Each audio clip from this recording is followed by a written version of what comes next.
ආයිබෝන් අදත් ඔයගොල්ලෝ සාදරයෙන් පිළිගන්නවා Travel Chef YouTube channel එකට. ඔන්න අදත් මම රෙසිපියක් අරන් ආවා. ඒ තමයි මේ පොල් සම්බෝලයක් හදාගන්න. ඉතින් පොල් සම්බෝලයක් හදන්න කිව්වහම අපිට මතක් වෙන්නේ පොල් ගන්න ඕන.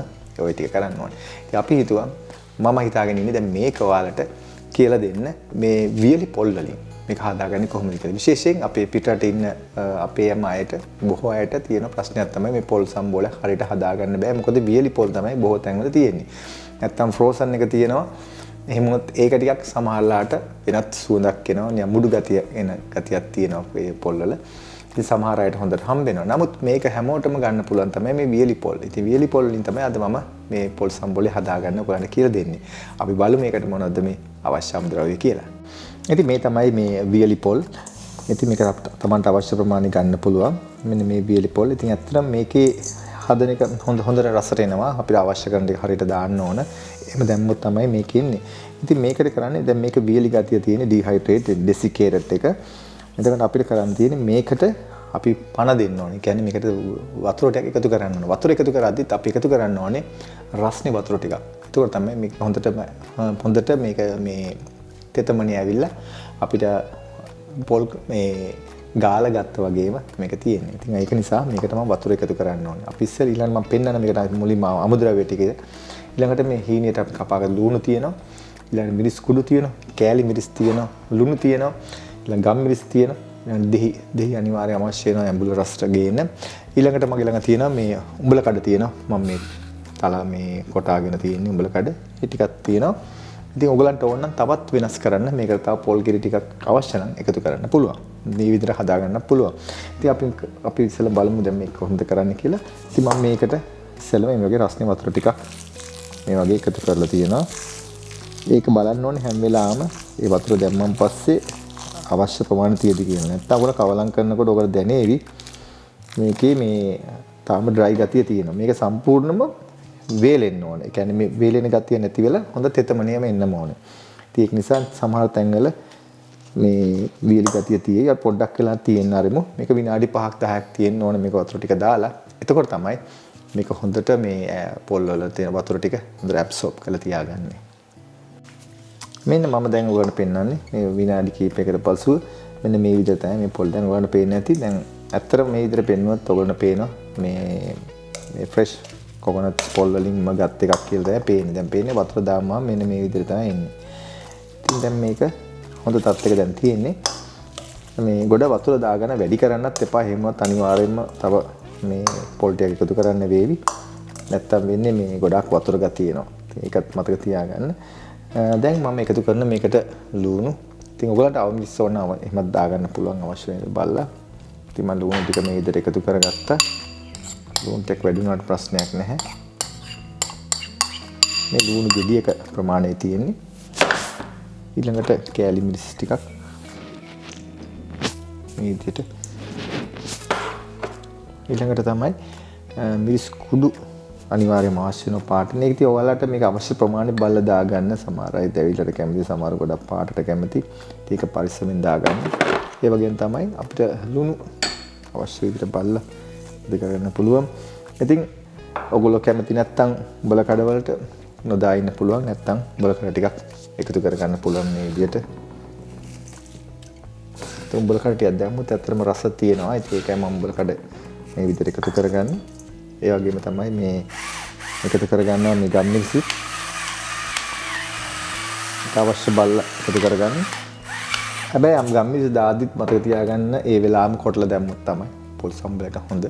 ඊළඟට හොඳ සුවඳක් එන්නේ. ඒ වගේම රසත් එනවා. ඒ විදිහටම හොඳ. සමහරලාට කල් තියාගත්ත දේවල් තියෙනවා. ඒව කුඩු වල ඒවල ඇත්තට රසයක් එන්නේ නැහැ ගම් මිරිස් වල තියෙන. ඒකයි මම ඒ වෙලාවම කොටලා දාගන්නේ. ඒක ඉතාමත් හොඳයි. ඊළඟට මේකට ඊළඟට අපි එකතු කරන්න ඕනේ මේ දෙහි ටික. ඉතින් අඹුල් ගතිය ඕනේ. අපි දැන් එකතු කරගන්න දෙහි ටික.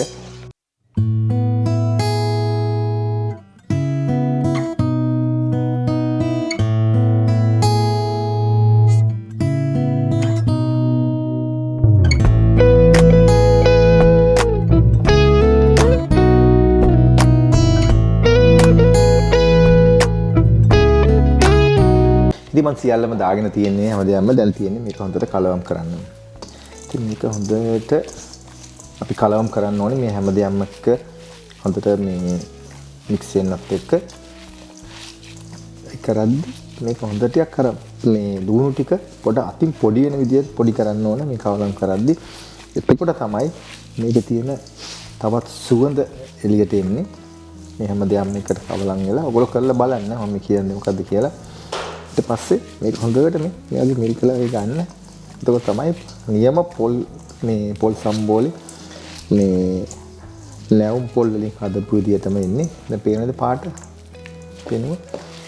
ඊළඟට ඕනම් මිරිස් එහෙම එකතු කරන්න තිබුණා මේ අව මිරිස් වගේ දේවල් එකතු කරන්න පුළුවන්.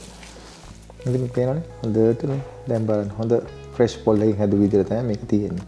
ඉතින් මේක තව ටිකක් ඕන වැඩි කරන්න ඔයගොල්ලන්ට පුළුවන් මේ පොල් කිරි ටිකකුත් අවශ්‍ය නම් එකතු කරන් සමහර අය එහෙම දානවා. මම කවදාවත් දාලා නැහැ. අපි දැම්මොත් තව ටිකක් වෙනස් වෙන්න පුළුවන්. ඒකේ රසය හොඳට පොල් රසයි එන්න පුළුවන්. ඉතින් මේක මෙච්චරයි. මේක මහ දෙයක් නේ බලන්න කොච්චර මේ හොඳට පොල් වලින් නැවුම් පොල් වලින් හද විදියටම මේක තියෙනවා. පෙනු මෙහෙම. මේ හරි සුවඳක් තියෙනවා මේ කවලම් කරද්දී. හොඳට කවලම් කරන්න. සමහර අය කවලම් කරන්න එකයි වැඩි තියෙන්නේ. ඒකේ ඉන්නේ නැත්තේ හොඳට මේ පොඩ්ඩක් කාලා බලමු. කොහොමද කියලා. ඔස්සේ ලුණු චුට්ටක් අවශ්‍ය වෙනවා. යාන්තම් කර කරගත්තා. යාලා මේ විදිහට කවලම් කරගත්තා. මේ හොඳට යටේ උඩට එන්නත් එක්ක හොඳට කලම් කරගන්න. මේ පොඩ්ඩක් මේක හොඳට කවලම් වෙන්න ඕනේ. නැත්තම් එන්නේ නැහැ මේකේ රස. මේක මෙච්චරයි. දැන් අපි මේක මම බෝල් එකකට දාන්න. දාලා පෙන්නන්න. ඉතින් මේ වගේ බෝල් එකකට එකතු කරනවා බලන්න. හොඳට පැහැදිලිව ඔයගලන්ට පේනවා. ඉතින් වෙනස මම කිව්වේ ඔයගලන්ට ඒක හොයාගන්න හරි අමාරුයි. මේක දැන් මේ විදිහට හදලා තිබුණාන් පස්සේ මේ වගේ වියලි පොල් වලින් හැදුවද කියලා හිතා ගන්න බැරි ගන්නට මේක මම හදාගත්තා. ඉතින් හොඳ රස ඇඹුල ලුණු දැන් හොඳටම තියෙනවා. ඉතින් මෙන්න මේ විදිහට මේ ඉතින් උඹලා කඩ එකතු කරන එක ඔය වැඩි අඩු වැඩි විදිහට එකතු කරගන්න පුළුවන්. ඉතින් මම මේ විදිහට මේක ලස්සනට හදාගත්තා. හොඳ සුවඳක් තියෙන හොඳ රසකුත් තියෙනවා. ඉතින් ඔන්න ඔයගලන්ටත් තියෙන්නේ විශේෂයෙන් පිටරට ඉන්න අයට හොඳ මේ විදිහට වියලි පොල් වලින් මේ වගේ පොල් සම්බෝලයක් හදා ගන්න පුළුවන්. ඊළඟට ඔයගලගේ ආහාර වේලට මේක එකතු කරගන්න පුළුවන් පොල් සම්බෝලයක් හැටියට. ඉතින් ඔන්න මේ වීඩියෝත් මම හිතන ඔයගොල්ලෝ යමක් ඉගෙන ගන්න ඇති කියලා. නැවතත් මේ වෙනම අලුත් වීඩියෝ හම්බෙනතුරු අදට ගිහින් එන්න ඔබට සුබ දවසක්. ආයිබෝවන්.